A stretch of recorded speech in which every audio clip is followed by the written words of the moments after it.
देखिए, सरकार तो हमेशा प्रयास ये करती है कि अपराध पर नियंत्रण किया जाए, और कहीं ऐसा लगता है कि कुछ ऐसे लोग हैं जो इस प्रकार के घटनाओं में लिप्त हैं। मरने वाला भी एक समाज से, मारने वाला भी एक ही समाज से, घटनाक्रम के अनुसंधान में भी वही लोग पाए जाते हैं। तो ये कहना कि एक समाज की हत्या हो रही नहीं, हत्या तो सामाजिक तनाव के कारण होता ही है इस प्रकार से। और विशेष रूप से अगर कोई जोर ज़बरदस्ती करे तो कहीं ना कहीं वो अपने समाज पर एक प्रकार से उंगली उठा रहे हैं, जो उचित नहीं है। हत्या तो हत्या है और कोई भी हत्या गलत माना जाएगा, लेकिन उस हत्या को अपने समाज से जोड़ना और ये नहीं कि मारने वाला भी वही है, मरने वाला भी वही है, तो शायद अपने समाज को बदनाम करने का कोशिश कर रहे हैं। ये उचित नहीं है। अपराधी अपराधी होता है, चाहे किसी जात का हो। लेकिन तेजस्वी जी के बाद से ऐसा लगता है कि कहीं अपराधियों को संरक्षण तो नहीं दे रहे हैं।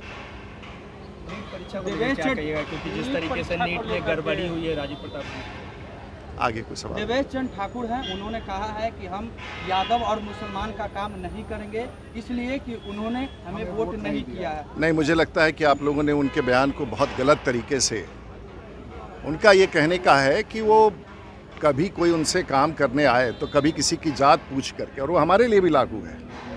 और हम लोगों ने अपने राजनीतिक जीवन में किसी से किसी का जात पूछ के, उसका चेहरा देख करके, उसका वर्ग देख करके काम है। हमारे लिए हर व्यक्ति जो हमारे दरवाजे पर आता है वो सम्मानित है, चाहे वो किसी विशेष जाति का हो। और स्वाभाविक रूप से जब वोट के बारे में चर्चा होती है और चुनाव के दिन एक समाज के साथ लोग जुड़ जाते हैं, तो अफसोस होता है कि आज भी इसी जातिवाद के कारण बिहार का पिछड़ापन है।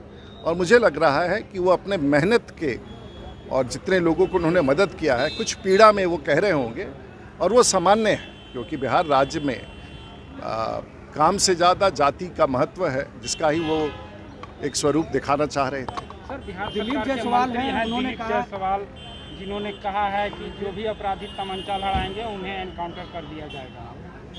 अब ये काम तो पुलिस का है और इस काम को कानून व्यवस्था के लोगों का है, इस पर हम क्या टिप्पणी कर सकते हैं।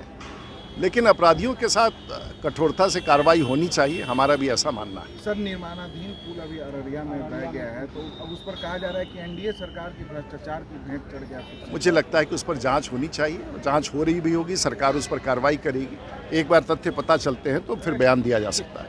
करके कहा है कि जो ये मोदी आज कैंपस का उद्घाटन किए हैं वह कांग्रेस की देन है, और बीजेपी जो है उसका बजट घटा चुकी है। मुझे लगता है कि तेजस्वी जी का याददाश्त कुछ कमज़ोर पड़ रहा है, और हमारे लिए तो खासियत ये है कि औसतन लोग उद्घाटन का कार्यक्रम, शिलान्यास का कार्यक्रम चुनाव में वोट लेने के लिए करते हैं। लेकिन देश के प्रधानमंत्री नरेंद्र मोदी तो ऐसे प्रधानमंत्री हैं कि उन्होंने इसको कभी विषय ही नहीं बनाया, और चुनाव संपन्न होने के तुरंत बाद मोदी 3.0 में बिहार आ गए और बिहार की धरती पर उनका स्वागत हुआ और बड़े काम का उन्होंने नींव रखा।